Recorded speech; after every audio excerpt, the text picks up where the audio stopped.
Okay, good evening, everyone. Thank you so much for joining us. We are going to go ahead and get started with this town hall this evening. My name is Michelle Smith. I am with Missourians for Alternatives to the Death Penalty. And we are here tonight to discuss issues concerning Missouri Department of Corrections. As many of you know, over many years, and including very recently, there have been a lot of issues within our prison system. And so we're here tonight to hear from impacted people, formerly incarcerated, families, and others to discuss these issues, and how we unify as a community to advocate on the behalf of our loved ones who are still incarcerated. So if you have any questions, please put them in chat, and there will be a time this evening where we are going to answer some questions. But again, I just wanted to welcome you, and we're going to have a few words from Nimrod Chappell, who is the state president of the Missouri State NAACP. And Rod is going to talk a little bit about why we've gathered, and our goals in these town halls in trying to hold Missouri DOC accountable. So Rod. Thank you, Michelle. It's critically important that we as advocates and community members devote not only our time, but also our attention to people who have often found themselves without a voice. Friends, family members, community members who are incarcerated literally have to work to ensure that they get their daily needs met on many levels. For some individuals, that's almost impossible, while others can get those issues resolved.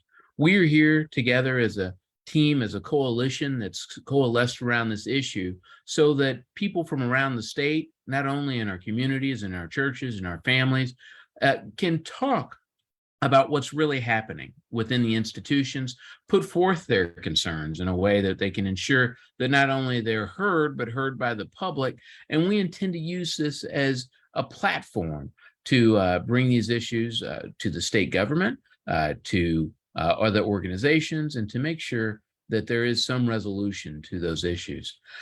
We are here with Liberation Lit, the MacArthur Justice Center, the Missouri Justice Coalition, Missouri Prison Reform, the Missouri State Conference of the NAACP, and Missourians for Alternatives to the Death Penalty. This is a critical issue and a critical time. We're still in a pandemic. Monkeypox is coming along. There are other issues just in terms of administration of the prison system that are going to be addressed tonight. So proud to be with you. Thank you. Rod, thank you so much for that introduction. We definitely appreciate your presence this evening.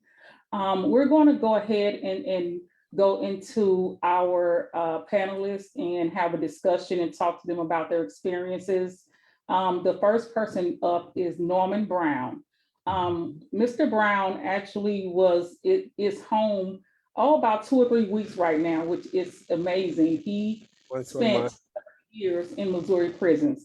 He went in at the age of 15, and he's been out for several weeks. I met him. He's an amazing person, and the way he has reacclimated is awesome. But of course, he spent many years incarcerated, so he definitely has a perspective that we value and that we want to hear about this evening. So Norman, would you want to tell us, some things that you saw, some of the issues, and that really need to be addressed for our incarcerated loved ones? Well, as you spoke, as you told the audience that I got arrested when I was 15 years old, and I think I got to the MDOC when I was like 16, just about turning 17 years old. And I'm now 46. I did 31 years in the Missouri Department of Corrections, and I've seen everything that you can imagine. Every time I hear you say you're with the Missouri to abolish the death penalty, for the alternative of the death penalty, it makes me think about all the guys I consider my friends or my big brothers, or were like my father figures who had got executed in the early 90s, and it reminds me of the time when we could be walking the yard. We were actually walking the yard and talking and, just lollygagging, doing whatever. And, they'd get the call that, you have to go over to the to death watch, and I would never see that person again. Every time I hear about you guys doing your work, I think about that, and it takes me somewhere inside, knowing that those guys were executed. And I'm not to be their judge or jury. No one should have been their judge or jury. Meaning that I don't judge what they've done. I knew the men that they had become, and I knew the men that they had become was no longer a threat. I think they did whatever they did in probably their worst moment in their lives, and I think they were judged for that. And I'm grateful myself that I was given a second chance because of the MacArthur Justice Center, Amy Bryant and May Quinn, Renee, Megan, that whole slew of attorneys that came to our aid, and I'm grateful that I'm able to get a second chance because of them. But along the way, I've seen pretty much everything you can think an inmate would see in prison. And whatever you think can happen in prison, like your worst thoughts about it probably happens in prison. And I've probably seen a little too much of it. I'm grateful in the sense that I kept myself busy enough not to become a part of it, if that makes sense. I was there, but I wasn't a part of it. That it became me. I was able to hold on to a piece of myself, if that makes any sense. But yeah, I've seen a lot of it, and I'm here to tell that. I'm here to tell my truth. Well, thank you so much. Definitely appreciate that. Now, I know that you weren't there that long when the mail policy had changed, right? Where you were just, about to get out. Is that something that you even saw in that short time affecting the other incarcerated men you were with? Well, yeah, that it's always a what's next. It's always a what are they going to take from us next? And I think the mail, with them stripping the mail the way they did, I think it just beat down on the morality of the prisoners again. Like prisoners are already beat up. Like, we try to find things to hold on to keep us hopeful, to keep us pushing forward. But when, the DOC just takes and takes, I mean, that's absolutely no justification for this mail situation. I mean, it just isn't. And it's going to destroy a lot of relationships because even I had issues, and I think I'm a fairly intelligent person, not the most intelligent, but I'm fairly intelligent. And I had so many issues with just setting up this Zoom meeting. I had to be walked like step by step. And there's a whole segment of society who have people in prison. They actually, they have to write letters. They don't know anything about computers. They can't get on the computer and contact and communicate with their loved ones. So a lot of relationships are gonna die now. A lot of and that is stripping hope from guys. Like, it's really like one more thing that's like, what's next? Like, how far can you beat me down? And so the morale is definitely going down. And I was there to see it.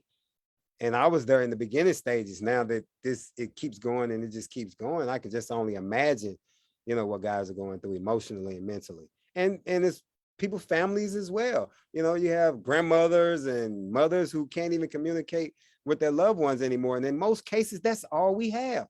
All we have is our grandmothers, our sisters, our mothers, our letters, and that our pictures and that form of communication. And that's a big strip. Like, seriously, like, I think people that have never experienced this would think, it's just a letter. No, man, that's everything. That's your link to the outside world. I promise you, that letter, that one letter, man, has the power to change the course of your life. And so that's a big strip. That's a pretty big strip. Thank you for putting it so eloquently. I definitely agree that the mail is something that incarcerated people they just wait on, and they're so happy. I was one of them, and when I didn't get mail, like it sinks me. Like, I think I'm a fairly strong guy. I can emotionally get through some stuff, but days when maybe a week or so when I didn't get a letter, it was rough. Like, seriously, like a guy in prison tell you, you have to try to be hard in prison, but you don't get any mail, boy, it beats you down. It does. And I know that, they did start giving out the tablets. And so, people started using those. However, that's technology. And guess what? It breaks. I recall, the server or whatever they're using for it going down, so there are times where even these new electronic, gadgets that they're giving people, they don't always work, or there is some problem with that system. So yeah, that's not a fix. Yeah, it's definitely true. But think about something like this. Like I'm in my 40s, like I'm 46. So my aunts are in their 50s and 60s, and I'm just one person. You have a large segment of prison, they're up in age. So you can just imagine how old their families are. And their families aren't equipped to deal with this. Like I'm serious. Before this town hall meeting, I almost had a nervous breakdown trying to get this set up. I needed Amy and other people to help me even get this set up, so I can imagine what a 50 or 60-year-old grandmother or a mother of a incarcerated person is going through. Like it's like you just stripped her of her relationship with her child or with her grandchildren or with her brother. You stripped everyone, all, and for no justifiable reason. Like I was there. Like I lived, like I was there. There's no reason. I don't see a reason for it. I don't know like what they told the public the reason was, but there was absolutely no reason for that policy. None. Well, the one reasoning was to stop, so much drug activity from coming into the prison. However, there's today, right, this month, there's still drug issues in prisons. Right. So stopping the mail did not, curb. Yeah, it did not curb that. Yeah, exactly. Yeah. And I think that actually dealing with a problem, which is hopelessness, which is people who, don't see a future for themselves, who don't have anything to keep them occupied, dealing with that problem more than, trying to stop their, in addition, not just letters. So greeting cards is a problem as well, and then the people who are scanning it, they're not scanning greeting cards. So you can't send your loved one a greeting card. Right. So that is affecting a lot of people. Yeah. And I think sometimes we understate hopelessness. Hopelessness in inmates breeds anger. It breeds violence. And keep in mind, we get these people back. We get these angry people back. We get these people who have been able to go 5, 6, 7, 8 years that fester with this anger and this hate. We get these people back. We get them back into society. So, man, I think with that being, we have to do something to curb that hopelessness, because we don't need these angry people back. We need reformed people back. We need corrected people back. And so this was not a good policy at all. For that reason alone, it creates hopelessness, which creates anger. And I'm telling you, it creates anger because I just saw it. I just saw 31 years of what hopelessness does to a person. And you get these people back. When you get angry people back, they do angry stuff. They hurt people. Like, man, like they really literally do stuff that hurt people, and they go back to prison, and we have an innocent victim in the process, when we can cut all that hopelessness out right now by challenging, if nothing else, the mail policy. Yeah, exactly. There definitely are people looking into that. I'll say lastly, we're going to go ahead and move on. And I thank you, Norman, for joining us. Please stay with us, because at some point we're going to ask a few questions, and you can definitely help those. But I just wanted to say really quickly about that, breaking people down. Incarceration breaks people's spirits, breaks their soul, breaks them down. And ideally, it's supposed to rehabilitate them into, a better citizen, and rebuild them back up before they exit prison. That part never happens, though. That part, if people are, sustained like yourself and others, it's something internal in you. It wasn't, that particular system. Yeah, sure. Yeah.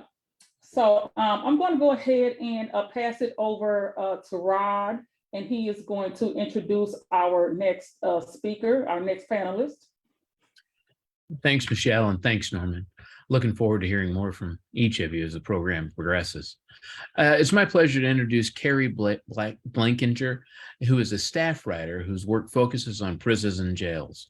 She previously covered criminal justice for the Houston Chronicle, and her work has appeared in the Washington Post magazine, Vice, the New York Daily News, and the New York Times. She is on the Marshall Project's first formally incarcerated reporter, and her memoir, Corrections in Ink, comes out in June of 2022. She hates the cold and is blessed to be based in Texas. So looking forward to hearing from you, Keri. Are you with us? I am. Great. There we go. Thanks. Well, thank you so much for being here. Just in that short, few sentences or paragraphs, I can see that you spent a lot of time working with prisons. Yes, I do. I mean, and as it said in my bio, I did a little under 2 years in New York. And then when I got out, I went into journalism and eventually ended up becoming a reporter who covers prisons. Right on. And so tell us just a little bit about Corrections in Ink. What's it about? That is a book about, it's about my story. It's about how I ended up in prison, and, about half of it is in jail and prison. And then it's also about how I became a reporter who covers prisons. So yeah, I don't know. Everybody buy it. It's a good read. Right on. Not that Right I'm on. biased. Well, not at all. Not at all. It's really difficult, though, trying to get issues that relate to prisons to take center stage for the public sometimes. How have you been able to transform that paradigm in your work? So, I think in Texas, right, I really got mostly into prisons when I was at the Houston Chronicle. Mhm. And I think when I was there, I found that if it was egregious enough, like, people would care, Mhm. and in ways that my editors didn't think they would care. For instance, one of the things that I did a lot of reporting on was teeth, and they wouldn't give people dentures in Texas if you didn't have teeth. They would just it was literally in their policy that they would put your food in a blender, puree it, and just pour it in a cup and serve it to you that way. And when I started reporting on this, my editors were like, "Yeah, who's going to care about, like, prisoners if they get teeth or not? Like, this is, like, even within the realm of bad prison conditions, something that people are less inclined to care about." But I found that the facts were egregious enough that when I put them out in a sort of people first manner, like, I had I spent some time with a guy who would be the face of the story, and I mean, I interviewed a lot of people, but I think part of it was really attaching the issue to a person, a face that people could see and care about. It turned out that people were more willing to engage with or care about this issue than my editors thought. And I think part of this is nothing to do with my approach to it. Like, some of it is my approach to it, and just looking at issues that haven't been covered, because in Texas, prisons have been so undercovered for so long that the bar is pretty low to have, like, something that is new and uncovered and shocks people. And it's all shocking because it's all fucking awful, obviously. But I think part of it is just that this is a time this is a moment, has been for the past few years, and people are just more willing to care, Right. and Right. that has meant that, I mean, I think if I wrote about dentures or, contraband drugs or whatever, I don't know, 10, 15 years ago, it would have been very different framing that would have been acceptable, that would have made it into print. And I think that, the comments and the responses would have been very different. What about the mail issue? Are you seeing that in other states? Yeah, so we had that issue in Texas, a similar issue anyways. In the beginning of 2020, the Texas prison system implemented a rule that would restrict mail. They weren't photocopying all of it. I don't think they have the money or the resources for that. They were just doing it that you couldn't send greeting cards, you couldn't send anything on thick paper. Like, it had to be only, like, just thin notebook paper, no glitter or glue, or I think no markers even. And they did this right around the start of the pandemic. And that meant that it was sort of a perfect experiment in a way, because at the same time that you have, that you're cutting off the way that you allege that drugs are getting in through the mail, you're also cutting off visits. So, like, you can't say, oh, well, drugs are still getting in from families. They weren't. No, families weren't visiting, And unlike in some prison systems, there's really not much coming in from drones in Texas prisons, just because people don't have consistent enough outdoor access for that to be workable at a lot of the units. So, if it's not coming in through mail or families, then guards are the only option. Mhm. So Yeah. about a year after they cut off visits and restricted the mail, I started looking into, was the drug problem getting better? And it was not. I mean, anecdotally, we had a lot of prisoners and some staff saying that it was getting worse. And then we got some data on that too. So the number of times that they found drugs like in the units was almost identical. It was like, and this was just in common areas. The guards found unclaimed drugs in common areas 2,300 times in 2019, and 2,297 times in 2021 fiscal year. So it didn't have any difference on the amount of just stray drugs they're finding around. And there were actually fewer prisoners during that time. So finding the same amount of drugs with fewer prisoners means there's actually more drugs Per capita, right? Yeah. Yeah. And then let's see, the number of prisoners disciplined for finding drugs like in their cells or whatever had increased by 18% from 2019 to the end of 2020. So there were some indicators that there were more drugs. I think it's obviously hard to really measure how many drugs there are in a prison, because it's so hard to say whether you're measuring an increase in enforcement or whether you're measuring like an increase in drugs.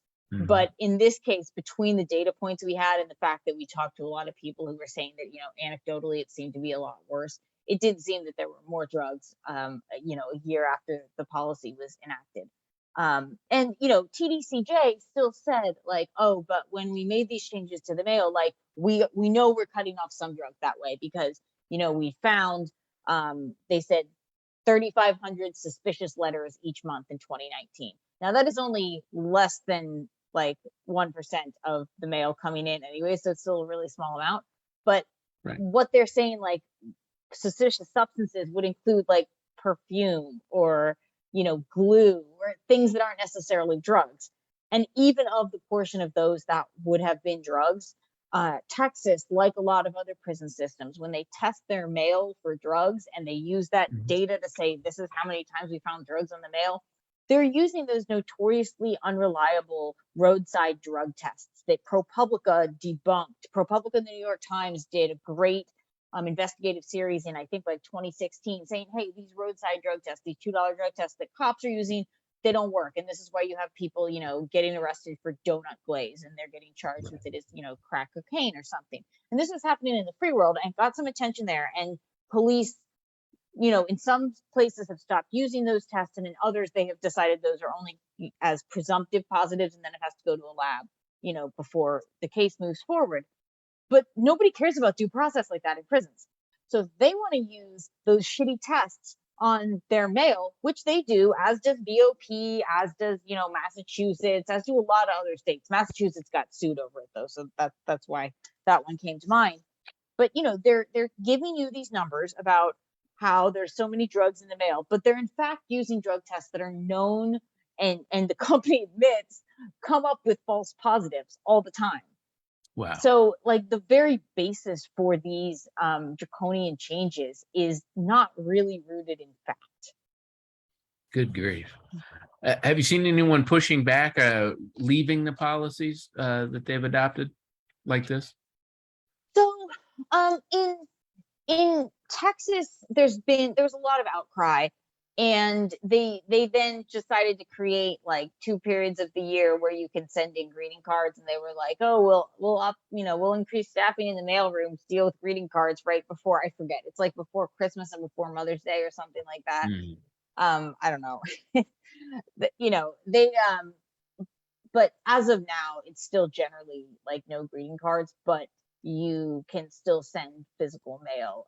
I don't know if that's going to change, because now they're getting tablets. They haven't had tablets before. They're starting to get tablets, although where they have them, they're not letting them use JPay 2 ways. So like, it's still like I can JPay someone and they print it out and physically give it to them, and then they have to snail mail me back. It's the Wow. dumbest thing. Like, Good grief. but the one state that has made a big change was Colorado, because when Colorado did a similar thing with their mail and they got sued over it, and then they got a new prison director there, Dean Williams, who as far as prison directors go, seems to be great.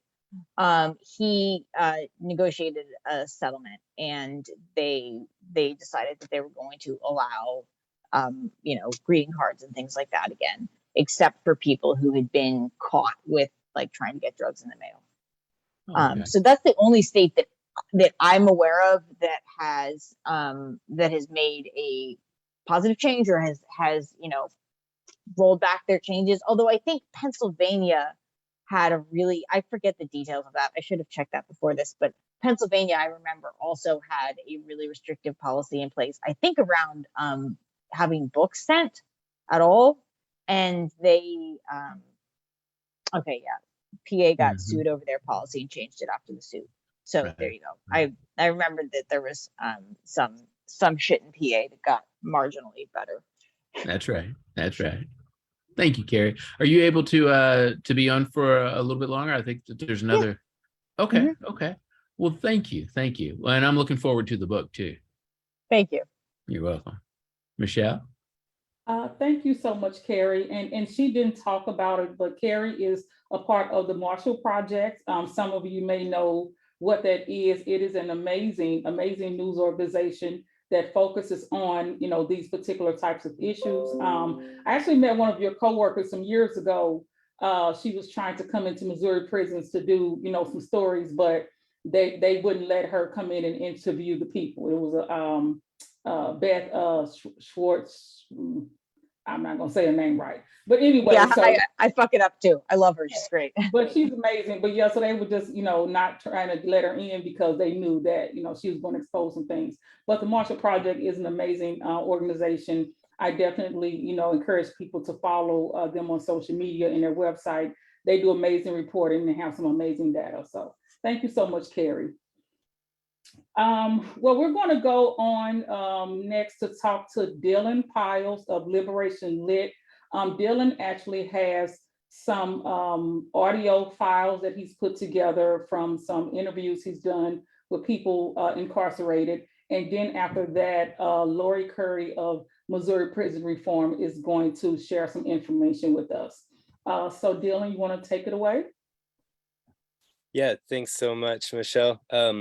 I'm not going to say too much, except that at Liberation Lit, we are here in solidarity with folks who are currently experiencing this draconian mail policy change inside and living that like reality on a day-to-day basis. I'm going to basically queue up an audio file and let it roll. But at the same time, I'm going to drop a link in the general chat that is a transcript of the audio file so that you can read along or have that for future reference.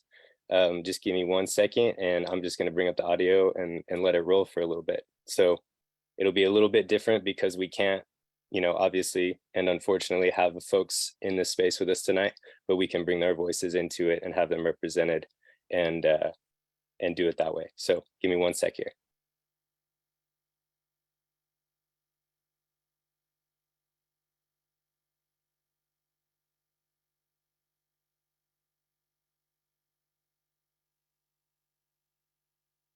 My name is Patricia Trimble. I'm at the Southeast Correctional Center at Charleston, Missouri. Hello, my name is Adam Hamilton. I'm at Jefferson City Correctional Center, where this mail policy was implemented, and hopefully through this town hall that people can learn about this issue and hopefully affect change.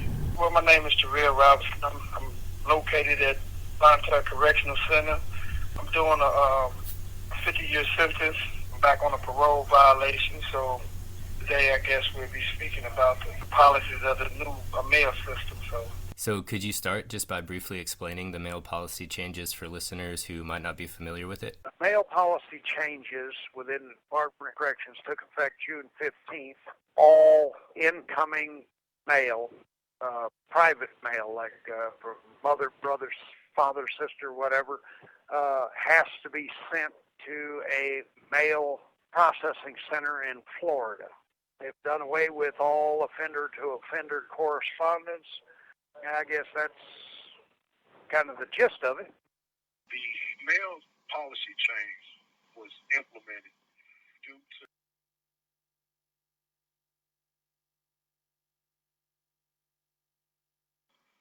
smuggled through the mail.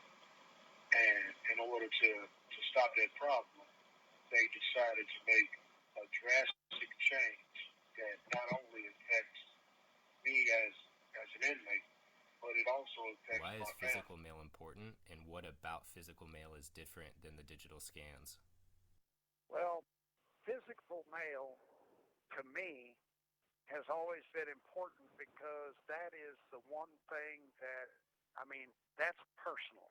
You know, a person actually took their time to sit down and handwrite you a letter or whatever, and, with all you can smell the perfume that they were wearing or the cologne, whatever, it's a very personal thing as opposed to a very non-personal digital scan. It's not even an email. It's just a scan of something that somebody sent in. The physical mail we see it as an act of care. Somebody cared enough about us, even in these circumstances, to take the time to write, to take a picture or send a card to us. And during mail calls, you can see it in the guys' faces when they hear a mail call in the way. Everybody head rotates to find the CO that's getting ready to pass out mail. Because they're hoping for a letter from their grandkids or their son. In my case, I love getting letters and pictures from my wife before she passed away. I love mail calls. That was something we all look forward to every day. And just to have that snatched away under a false pretense is devastating to people. Physical mail is important because you can always go back and pull those letters back up, as opposed to, the tablet is one thing, but it can break at any time. And if it breaks, then you have to wait until a certain amount of time before it's be replaced or fixed. So these tablets that they got now is loaner tablets. So let's just say that it goes down. So it may take anywhere from 90 days to 6 months before you get a replacement. What has been, from your experience, the impact so far of banning physical mail for residents and for families? Have you noticed any specific impact? When you talk about sentimental things like cards and these type of things, when you go into an average man's cell, he have cards out that his family sent him. Throughout the years, people pass away. We can always go back and look at those cards and reflect back on, some euphoric time. And now you take these away from us. And it's just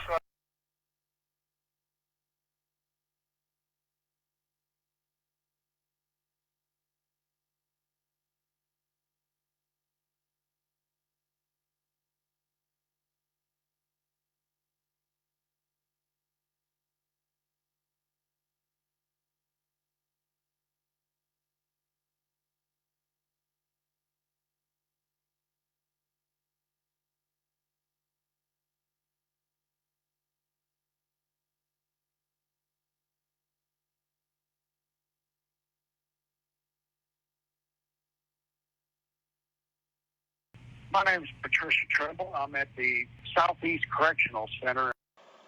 Act of caring from our family. I'm a digital first letter through security. And those cards and reflect back on, some euphoric time. And now you take these away from us.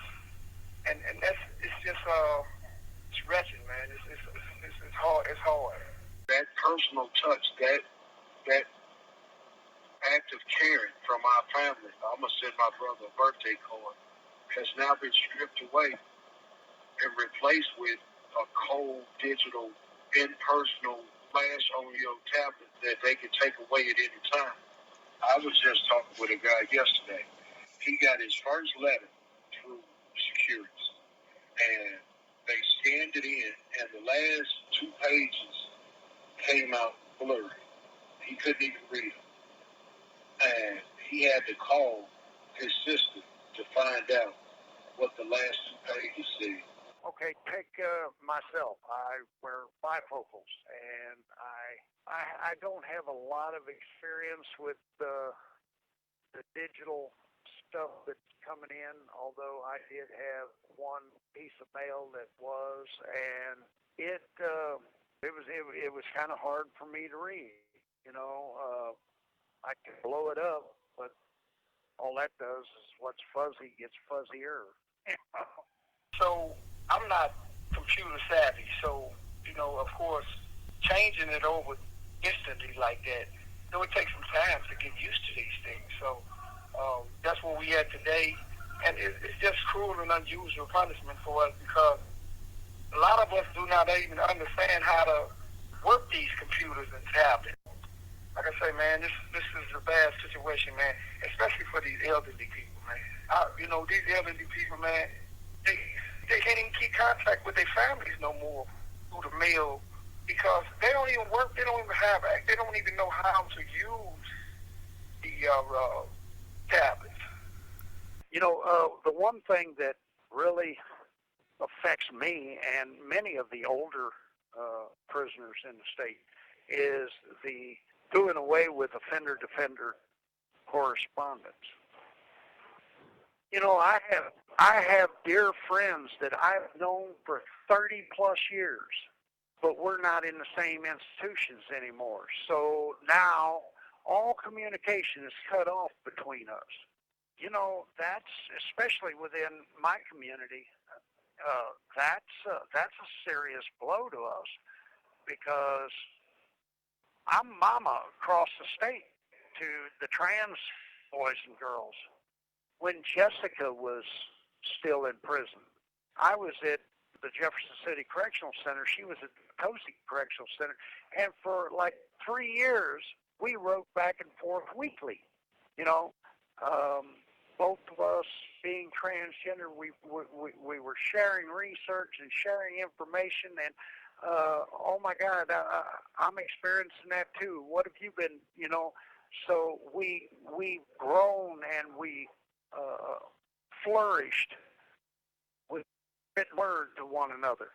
And if she was still in, that would all come to a screeching, would have come to a screeching halt.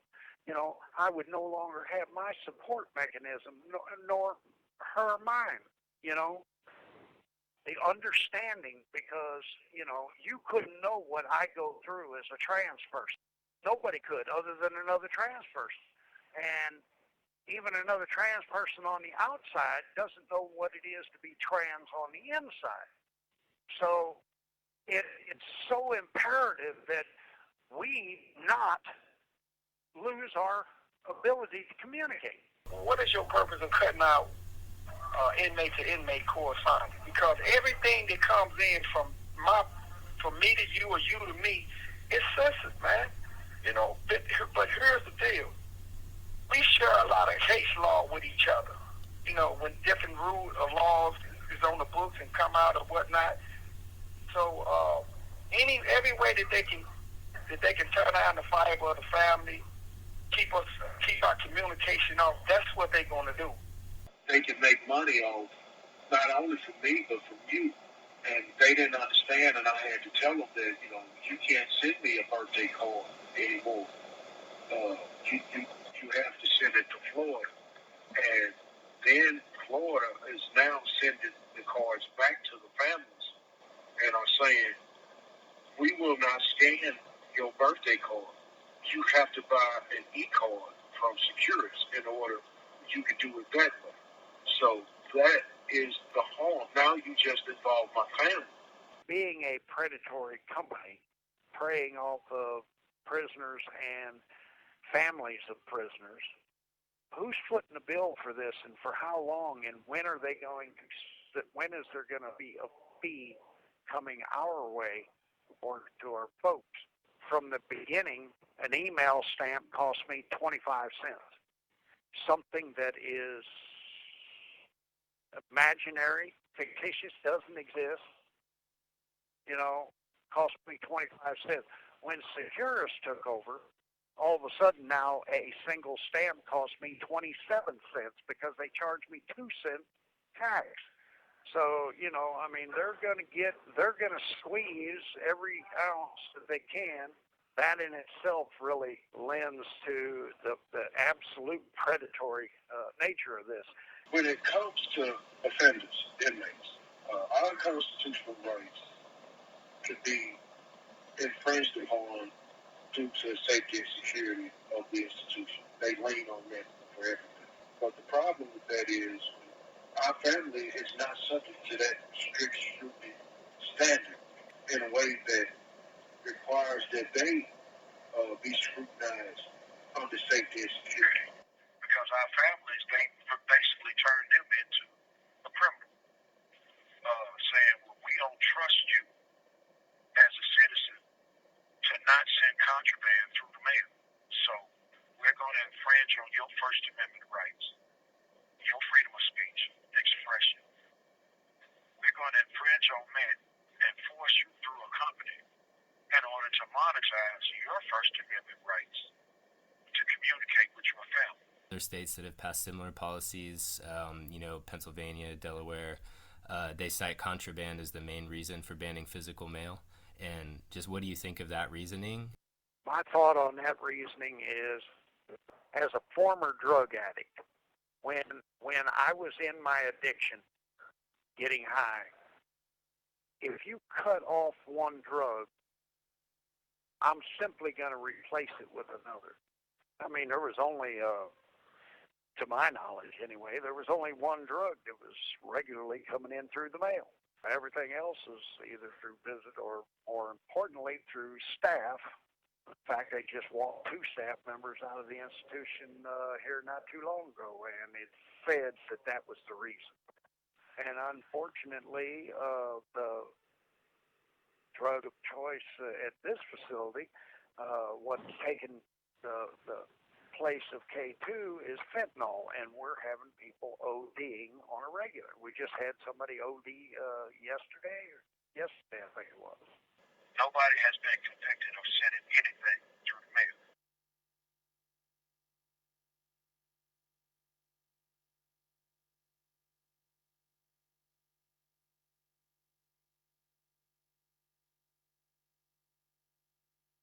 My name's Patricia Mary. Fictitious doesn't exist. Not too long ago, and it said that was the reason.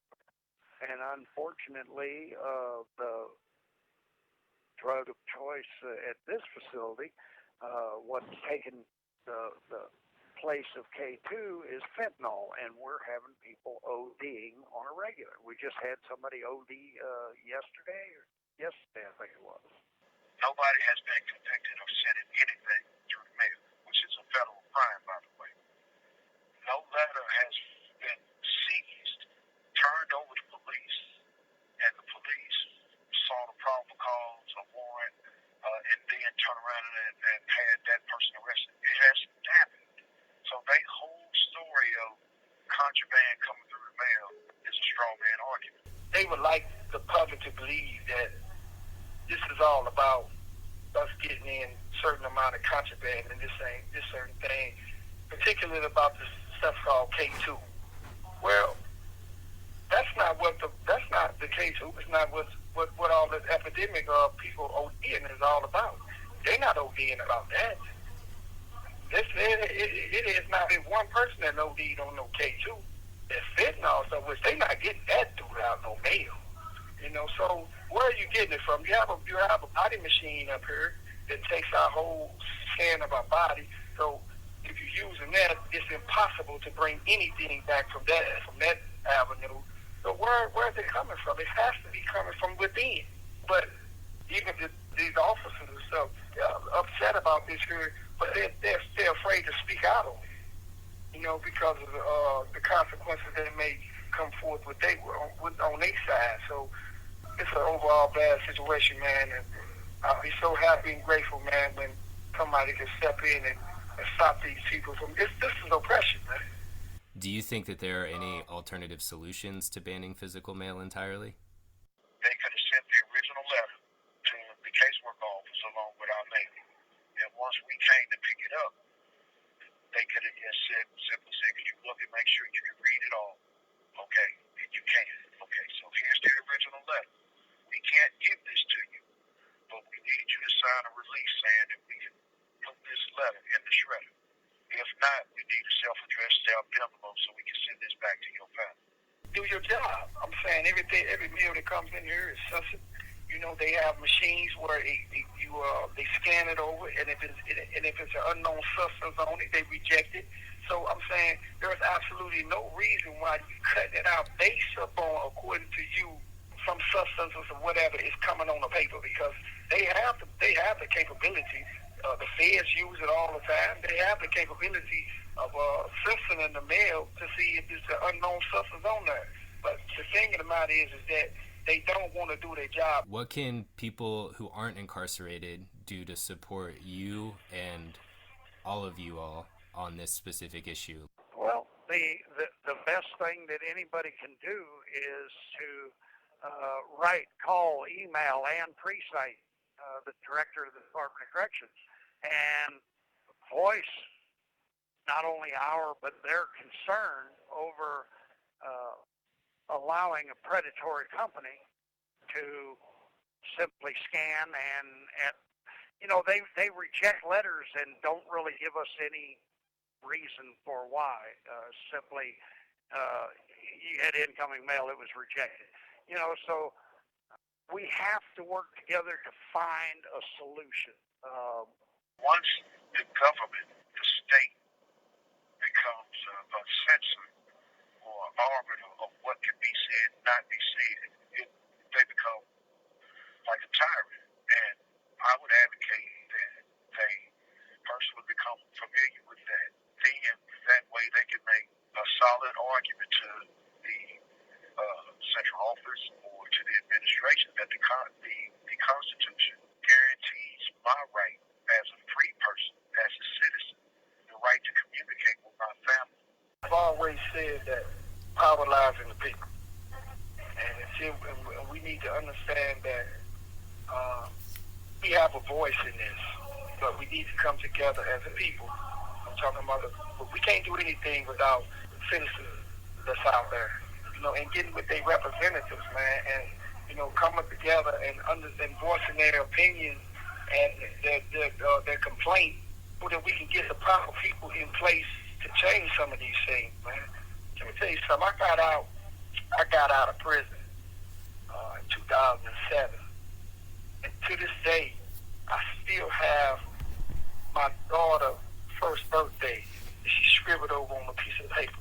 You can't replace that, man. You can take this from a person that's been in this for a long time. Taking my mail away from me, where I cannot go back and relive that, hey man, that's trauma. That's trauma, man.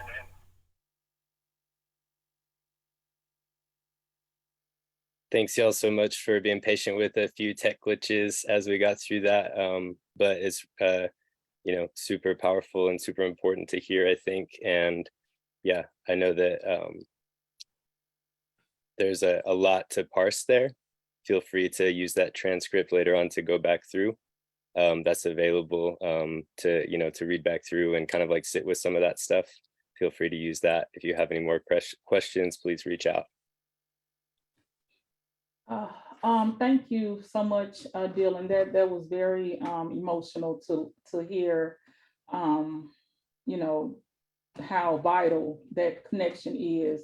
I've also learned that in the last several weeks and months, with, you know, a lot of the violence and things that are going on, there are what's called CERT teams, like SWAT teams for prisons, going in to different housing units.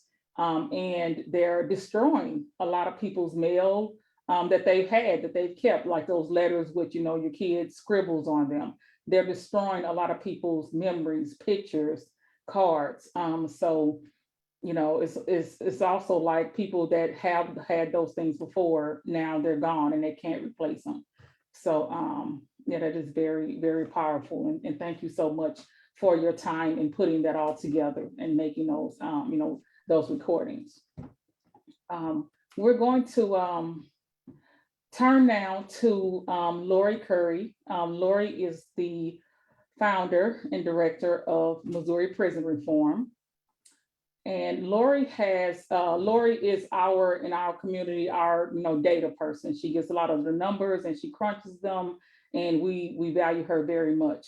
And she has some information. We're talking about mail and drug overdoses and those things. So Lori has some information about that. Why don't you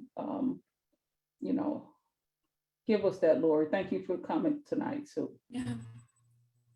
I wanted to say thank you to Dylan and Liberation Lit too, because people experiencing the trauma in the prisons, that's the most important thing. So hearing from them, is the basis of all the work that we're doing. So thank you, Dylan, for that. So for anybody who doesn't know, Missouri Department of Corrections implemented this mail policy on June 15th of this year. The first step was any mail sent to the prison was forwarded to this facility in Florida. And I know somebody asked why it's being sent to Florida. That is a mail scanning facility that is owned by Securus. Securus is owned by Inventive. JPay is owned by Inventive. They're a trash company. I'm not gonna, mince my words at all. I hate them. They're all about money. The DOC, already paid them for that, for all of the mail handling and the tablets and the phone calls. So they just tax that on and our mail gets sent down there. They also were, they had the option to have Securus process our emails, the messages that go through. The Department of Corrections decided to save money in doing that and have their mailroom staff read those messages. So when other states have their emails go through 24/7, 365, Missouri chose not to do that. And so we only have our messages go through maybe 5 days a week, 8 hours. That is if DOC facilities have enough staffing. And we all know right now that they don't. So not only did they take away our physical mail, but they can't even get our emails sent out on a consistent basis. So, that's another way that our communication suffers. Then starting July 1st, no mail, we could not send any mail to the prisons. We have to send our mail down to Florida. It gets scanned in. There were some issues with it getting loaded onto tablets. So even at that point, incarcerated folks were not getting their mail on their tablets. People weren't told that cards couldn't be sent. So I know Father's Day cards got sent. Nobody got those. There's just been a lot of miscommunication. I've really tried to help with that. It's just kind of been a mess. I do want to say a couple of things too about the drugs, because that has been the DOC's main point in doing this. Missouri Prison Reform talks to a lot of incarcerated folks. And I will add, we do hear from some DOC staff members too. The amount of drugs that are in the prisons cannot all be coming in the mail. It's not physically possible. There are people telling us that whole housing units are filled with smoke at times, that people are walking around in a zombie-like state, and that cannot be coming in on paper mail. It just can't. And if you go Google Missouri corrections officer drugs or contraband. You can find several articles that have been done. The DOC doesn't like to let it out there that they've been caught, but there are some articles where people have been caught bringing in quite a bit of drugs, even some when there were no visitors. Yeah, I'm sorry, let me catch up with some of these comments. Okay, so let me back up a little. The Department of Corrections got new tablets, and we used to use JPay, and then we made the switch over to Securus.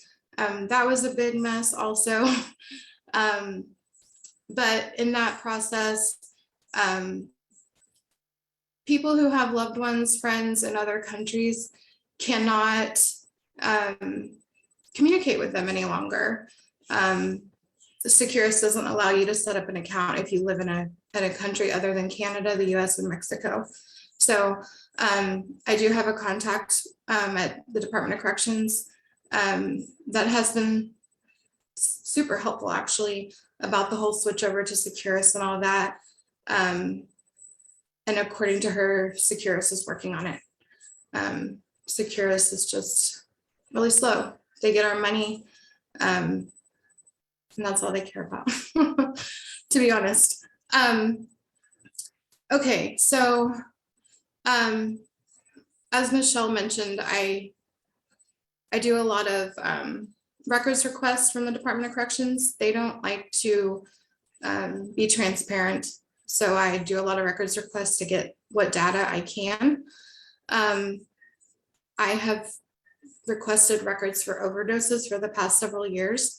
I really wanted to see how many overdoses there have been prior to the mail being stopped and since then. They will only release overdose numbers by month. So unfortunately, I only have the numbers through the end of July. But I'll go ahead and show you guys what I have. So you can see, this whole year through the end of July.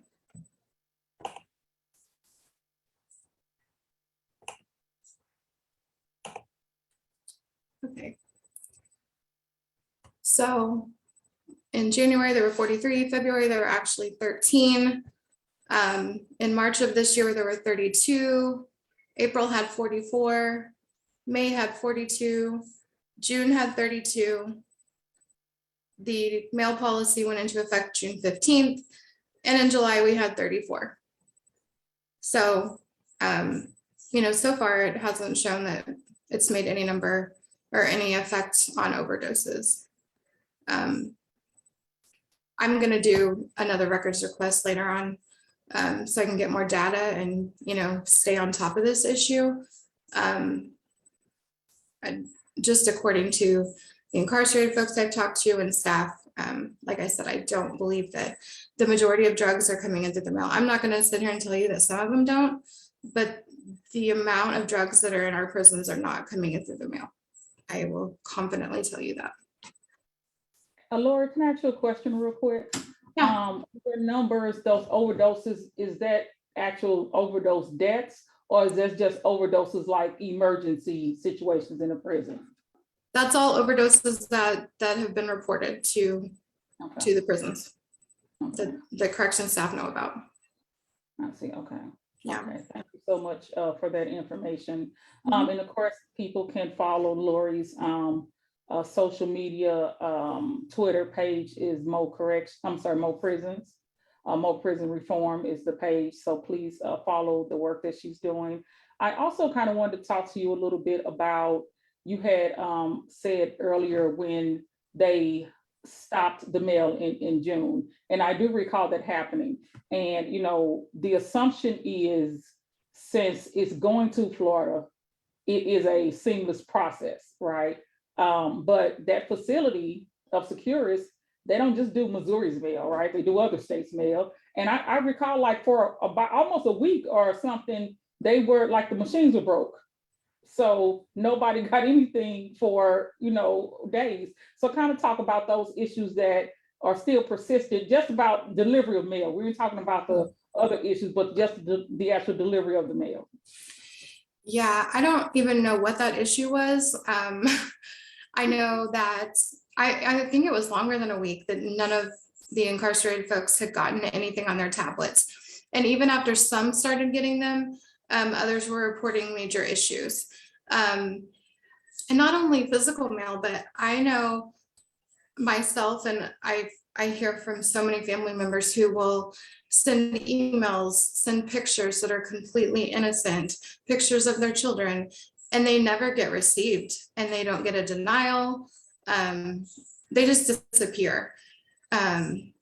You know, so again, they're taking our money. We have no idea why our mail is disappearing. And it's not like I can just go, hey, I'll just send this in the mail instead. It's our only option. So.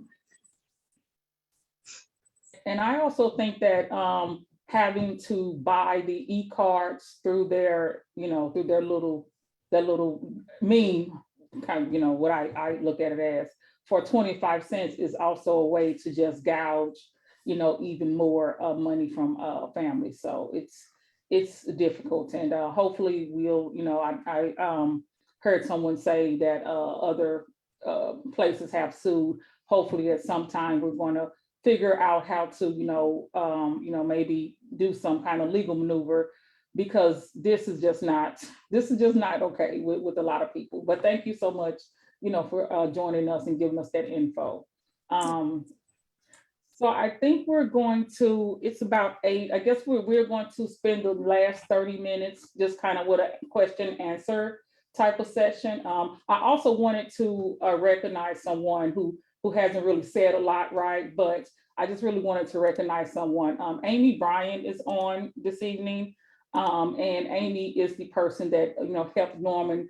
Amy and her organization, MacArthur Justice, have done some amazing legal work in Missouri prisons. And the reason that Norman is home and several other juvenile people who are incarcerated is because MacArthur Justice sued about giving juveniles life sentences. It's unconstitutional. And there was a lot of work that MacArthur Justice did. It took many, many years, but they, you know, it did get won. It was won, and Norman and several other juvenile lifers are home now, and more are coming home. So I just really, and I know Amy is not one to, you know, really need to say a lot and everything, but she is an amazing attorney, an amazing advocate, and we do appreciate the work that MacArthur Justice is doing in Missouri. I just wanted to say that for a moment, because I know she hasn't said anything tonight, so I'm just gonna put her on the spot. So, but we're going to go ahead with some question and answer for this evening. So let's see, and we did sent out a request for some questions, and several people sent some in. So we're going to just answer a few of them. One person did put in a question in the Q&A. Actually, Lisa put 2 in. So Lori is going to answer that first question. Why is WMCC being moved to Crossroads? And she says she's here that is just like Licking. So Lori, can you kind of go into why BOC is doing that? Yeah, I can answer with the minimal information that I've been given, not from the Department of Corrections. So there have been upgrades made to the Crossroads building since the riot and all of that went down. The truth is the Cameron building is shit and in horrible condition. The Crossroads building has air conditioning, and from what I was told, and you can take this with a grain of salt, will be better staffed, just the layout of the building and the size of it, I believe. But hopefully it will be better conditions for the incarcerated folks. Okay, thank you. Yeah, I know that facility is newer, right? And so it has a few more up-to-date amenities, I guess is the word. So I think that is one reason why they are going to be moving people over. So and really quickly, we haven't talked a lot about medical issues today, but Rhonda did put in a question about an incarcerated person needing a colostomy bag and help, and the medical will not provide that. Just kind of want to talk about medical issues for a minute. I know, Laura, you get a lot of questions, a lot of emails about medical, and kind of talk about the switch over from Corizon to Centene and how it's not all that it was cracked up to be. So Centene won the contract when it was time for a new bid on the medical services within the DOC. But basically all of the staff stayed the same. So all the medical staff had a new employer, but nothing changed. I mean, it's nothing new to anyone that medical has always been awful in the facilities. It continues to be awful, and it's really hard to get any information from medical. So when I do a sunshine request or a records request from the state has to give me that information pretty much for most part. Medical doesn't have to do that. So it's really hard to get any information. I would like to say, if you have an incarcerated loved one, make sure they ask for a release of information for a loved one, fill that out, get it back. If they ask for one and they're not given one, get a hold of my organization or one of the other organizations, because that's a big issue too. I do know also that in addition to the DOC staffing shortages, medical is having extreme staffing shortages right now too. A few weeks ago, Jefferson City Correctional Center was told that they were short 22 RNs. That didn't count other medical staff. That was 22 RNs. I know their head nurse, Beth, recently quit that facility too. So, on top of all their normal awful medical care, it's gotten worse. They don't have sick call a lot. One day they didn't pass out meds for hours. But to answer Michelle's issue, or her original question, nothing changed when Centene took over. Same staff, same issues. There's no accountability with medical either. So it is, like Michelle said, so Missouri Prison Reform communicates with over 100 incarcerated folks at this time. And that is the #1 issue we hear about right now is medical and lack of medical care. And it's really sad. So we're aware of issues. We're working on trying to get something done. It's really hard. But we hear you. I tell incarcerated folks all the time, your voices are being heard. It's not that we're not paying attention and not trying to do something. We are. I know that probably doesn't do anything, but yeah, have your incarcerated loved one fill out a release of information for someone in their family or a loved one of some kind. That's the #1 thing that needs to be done. Yeah, I'll just back that up and say you definitely need to be your loved one's advocate. There's no way around it. When they know that someone's out here paying attention, especially to these medical issues, you have to advocate for your loved one. In order for them to tell you what's going on, they have to basically, it's not a power of attorney, but it's a release of information. So they have to get that from their caseworkers, put you on it so that when you call to want to talk about their medical, issues, or even when people get put in ad said, right, you actually have to be on the list to be able to, receive that information. So I do, ask that everyone who has a loved one incarcerated, serve as that role, because it's definitely needed, and they're not going to tell you much if you are not down, in that person's file as that person to contact. They might not tell you anything anyway, but Yes. that's the first step. That is true. That is true. So I wanted to go to a few of the questions, and let's see.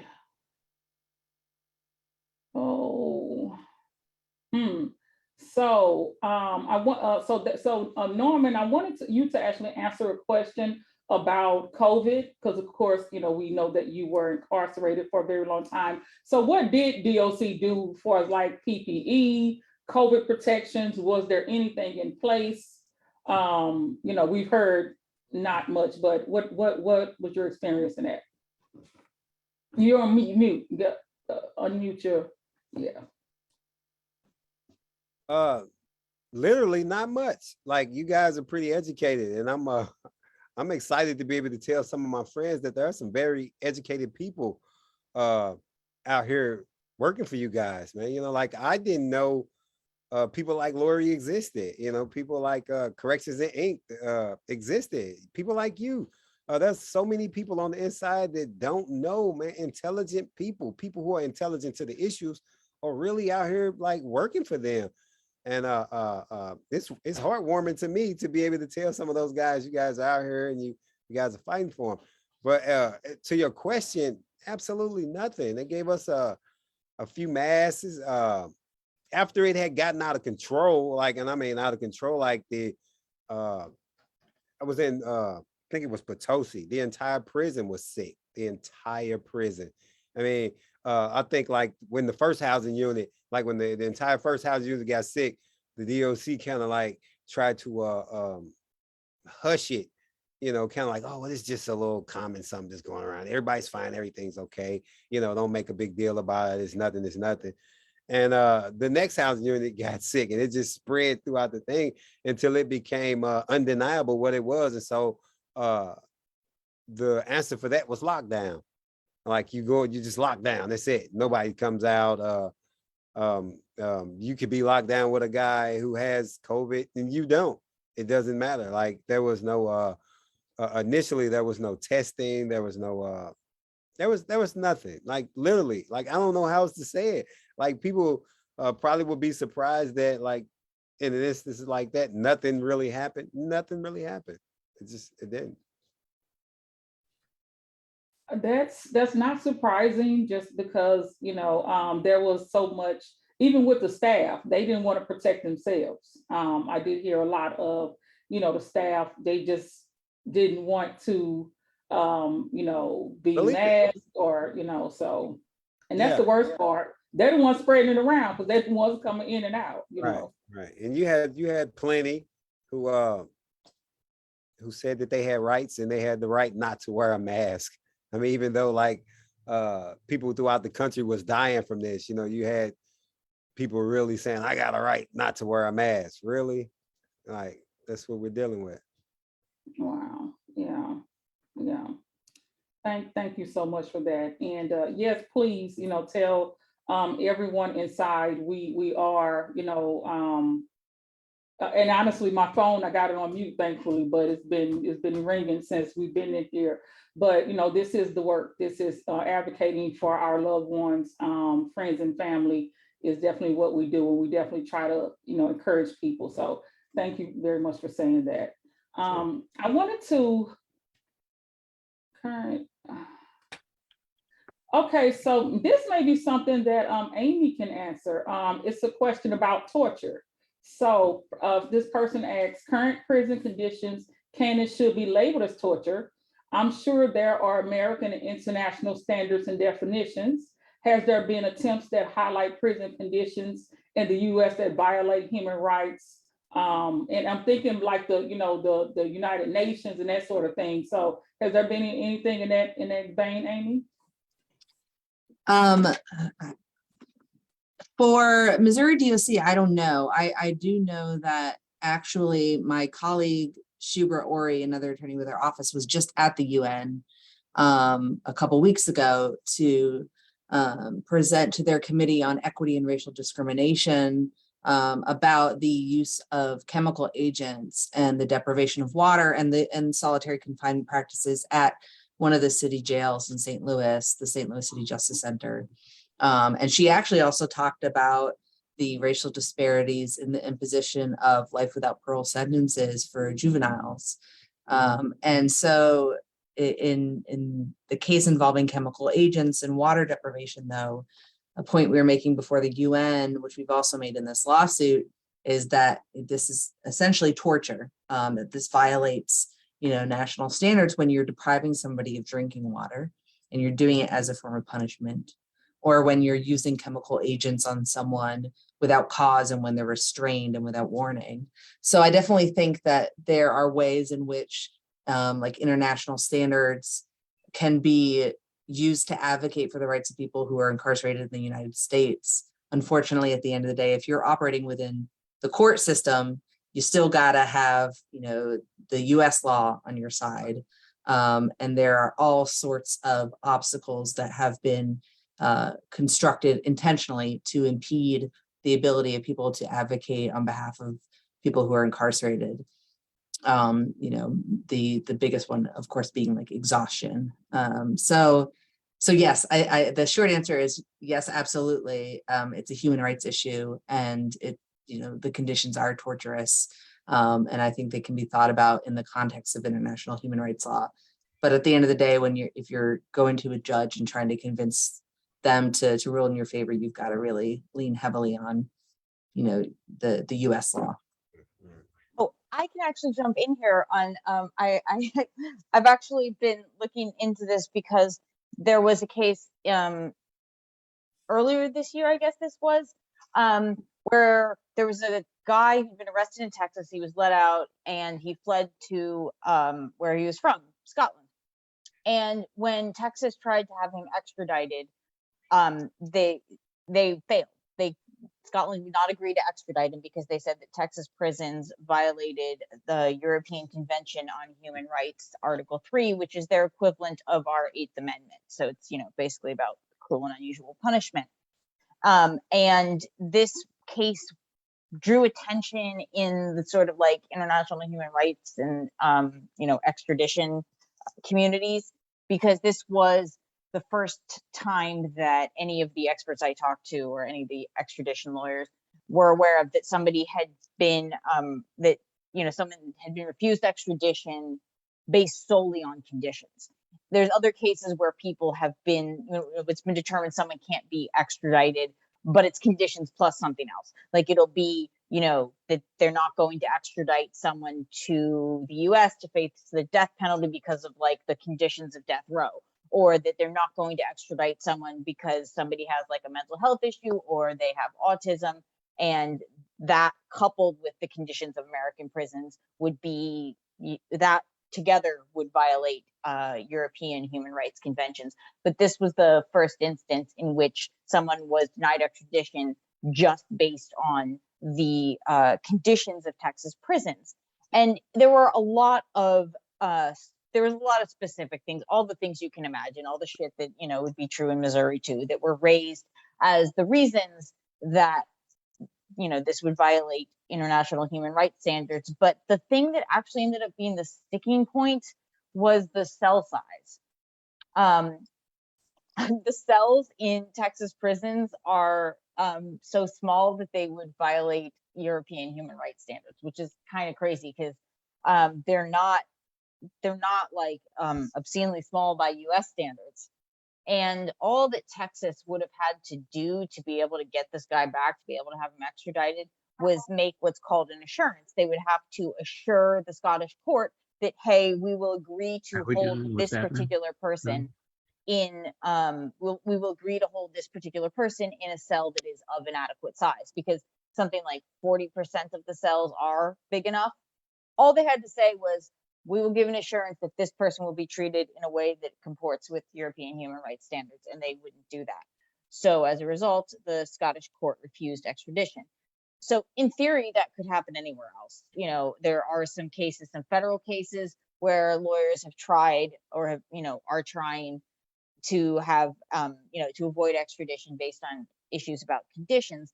But the thing that was different about Texas that I don't think would be the case with the feds, and would probably not be the case in many other prison systems, is that they just refuse to give assurances. Like there's a lot of prisons that would be like, okay, fine, we'll house this guy in, a big enough cell, and then they can get their prisoner back. But Texas just basically just didn't want to recognize like that another country had any control over their prisoners. They were just like, no, we're not doing anything. So like, I'm not sure if that is if that outcome is something that would be replicated in other states, because I don't think other state prisons would respond the same way. But I just thought it was very interesting that out of all of the terrible conditions that we report on, the thing that the Scottish court seized on was something that is so simple. We take it so for granted. I've never written a story about cell size. Wow. You know, and I don't think it's something that a lot of people like. I don't think a lot of people would care. I think even a lot of people who've done time would not rise to the top as the thing that I would consider like the worst part of prison, you know? So yeah, there is some interesting stuff on when it comes to violating international human rights standards. But like Amy said, it's not going to matter in a US court. Yeah, and I'll say this, when you said you don't think another state would react the same, Missouri would. They would do exactly what Missouri they. and Texas, yeah, definitely. Well, then, I mean, you got to hope you get a test case where, you know, somebody commits a crime, runs off to Scotland, and then you can see what Missouri does. Yeah, that's interesting. Thank you so much, Keri, for that. I love your delivery. You're amazing. Thank you so much. Well, we are running out of time, so we're going to talk about a couple of more things and then wrap up. One thing I wanted to address, J-Mo put in the chat, the Q&A about food, and then someone else sent in a question about food.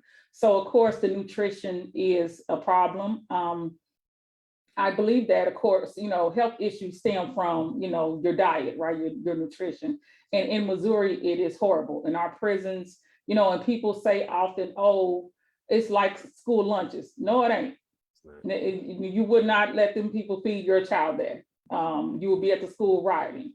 So it is pretty bad. And actually, there have been lawsuits about food in other states, and actually one in Illinois some years ago. So several people are looking into, you know, how to litigate the issues about food and the fact that they cause a lot of health problems that, you know, later on get very expensive. But yes, the nutrition and the food is definitely a problem, and it's something that needs addressing in Missouri as well as other states. So J-Mo, thank you for that question.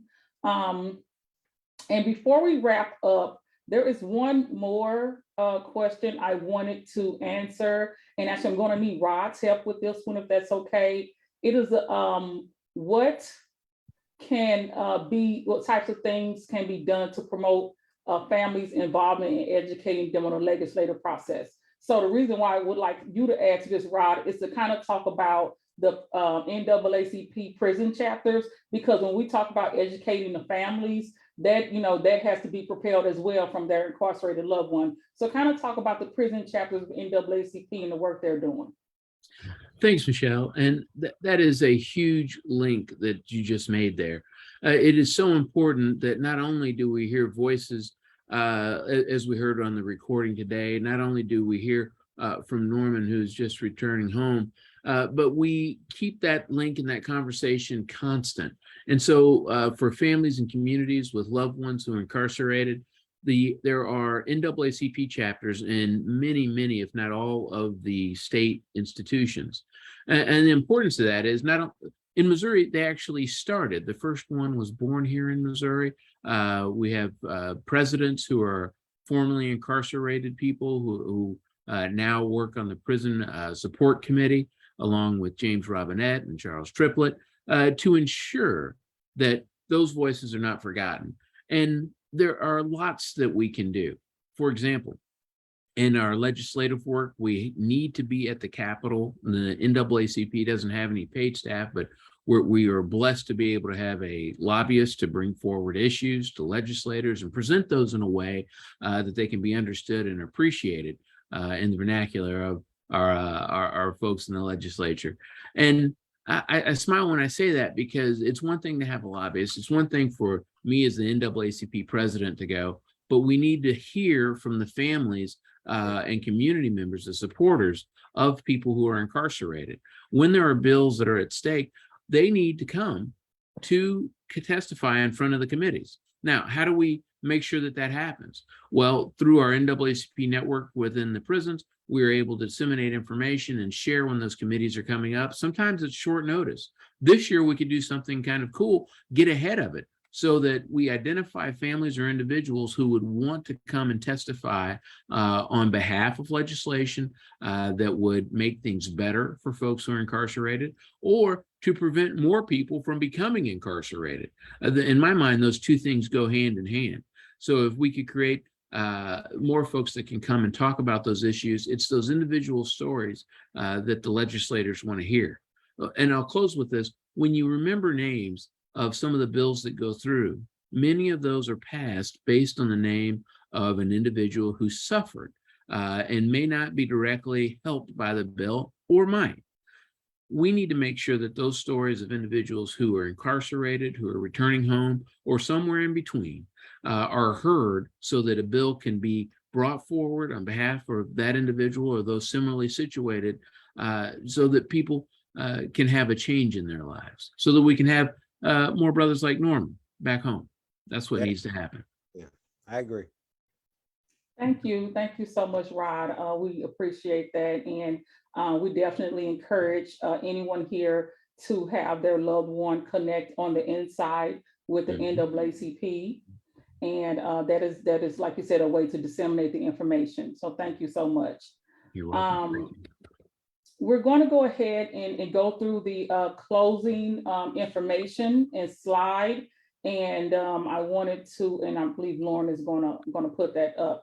And I wanted to just kind of go through the organizations that are responsible for tonight's town hall and a little bit more about them. So, again, thank you so much for listening to those impacted by the carceral system in Missouri. We appreciate your presence tonight. You can stay in contact with these organizations across Missouri that are working to stop state violence, visit their websites, sign up for emails, and also follow across social media. So we're going to talk first, is Keri's information. And also, like I said, that is her book, Corrections in Ink. And as far as her work, you can go to the Marshall Project. Next is Missouri Justice Coalition. And this, I wanted to spend a couple moments in talking about. This is an organization that I recently founded a few months ago. And one of the things I am going to be doing is bringing families to Jeff City. The next time session starts is in January. We do plan to have several pieces of legislation that will help our incarcerated loved ones. And I believe, I always tell people, I believe in pulling up, right? I believe in going wherever the powerful are to make our presence known and to let them know what we need.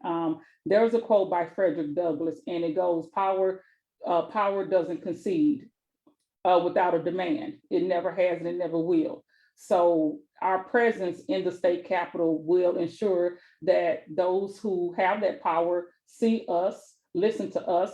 And, you know, it may take a while for us to actually make that impact with them, but they're going to know we're coming, they're going to know we're there, and they're going to know we're watching. And so that's one thing I will be doing. I'm trying to get to where, you know, we take some charter buses up to Jeff City, you know, maybe once a month if we're able to, depending on funding, of course.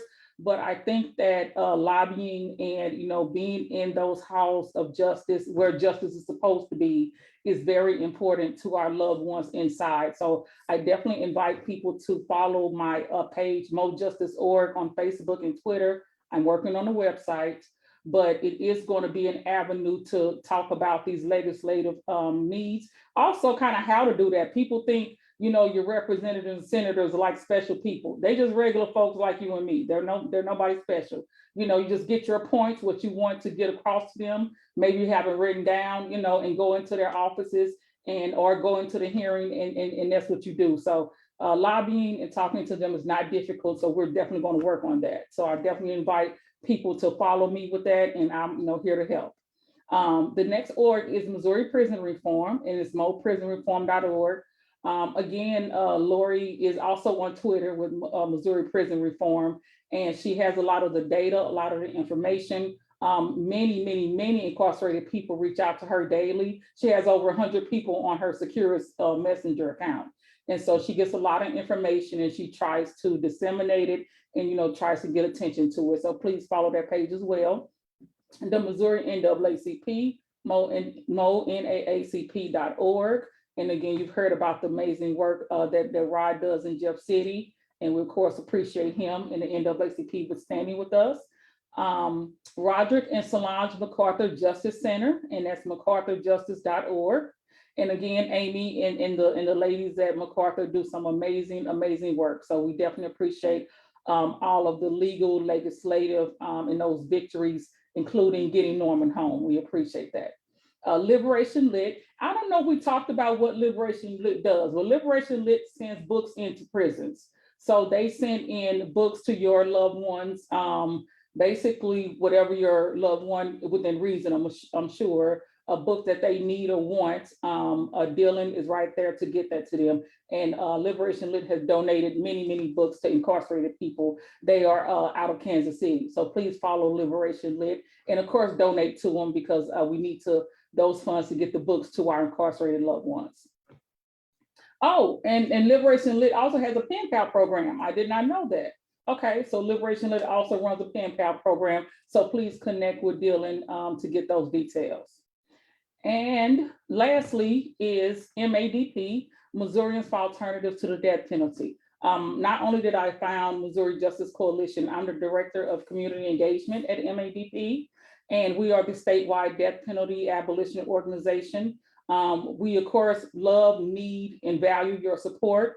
In St. Louis, we have a campaign going right now for Kevin Johnson, as well as our St. Louis 6, which is the 6 people on death row from our community. So we invite you to follow us on our website and our social medias, MADPMO on Facebook, Instagram, and Twitter. And you can, volunteer, purchase abolition gear, follow us, get on our email list as well. So we definitely appreciate all support that people have shown us over the years. And right now, with everything going on, we appreciate you so much as well. So I think that's it. We're a couple minutes past 8:30. Definitely want to respect everybody's time. So thank you again for joining us tonight. Norman, welcome home again. It's just so amazing to just see you, here and thriving. Thank you everyone for joining us, and please stay connected. We will have another town hall, and we will keep having these conversations about how to hold DOC accountable. Thank you so much. You all have a good night.